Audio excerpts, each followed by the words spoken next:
అదే చాలా హాస్పిటల్స్ తిరిగాము. 2 టైమ్స్ ఐవీఎఫ్ ట్రీట్మెంట్ అయింది, కానీ 2 టైమ్స్ ఫెయిల్ అయింది. తర్వాత మోహన మేడం భూమి ఫర్టిలిటీ సెంటర్కి వచ్చాము.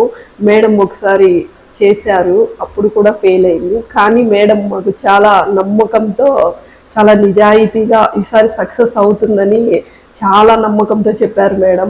మేము చాలా నమ్మాము. మేడం అన్నమాట నిలబెట్టుకున్నారు. చాలా థ్యాంక్స్ మేడం. నాకు సక్సెస్ అయింది.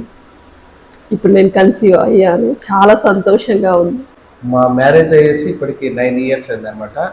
ఆల్రెడీ ట్రీట్మెంట్స్ కోసం ఒక 4-5 క్లినిక్లు అయితే తిరిగిన తర్వాత, ఒక క్లినిక్కి వెళ్ళిన తర్వాత 2 టైమ్స్ ఐవీఎఫ్ జరిగిందనమాట. కానీ అక్కడ సక్సెస్ కాలేదు.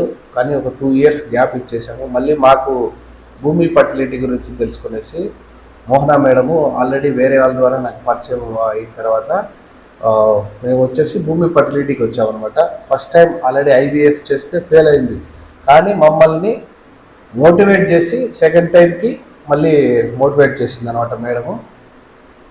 మొత్తం 4 టైమ్స్ ఐవీఎఫ్ అయితే 3 సార్లు ఫెయిల్ అయినా కూడా మేము పట్టుదలతో, అంటే మేడం మోటివేట్ 3వసారి వచ్చేసి గట్టిగా మోటివేట్ చేసి మమ్మల్ని అయితే కనుక బాగా ఎంకరేజ్ చేసింది అనమాట. అంటే ఏదంటే మీరు ఈసారి ఎట్టి పరిస్థితిలో మీకు సక్సెస్ అయ్యేటట్లు చూస్తాను, నా వంతు ప్రయత్నం చేస్తానని చెప్పి గట్టిగా చేసి ఇప్పుడైతే కనుక మాకు రిజల్ట్ మా wife is pregnant, first month అనమాట.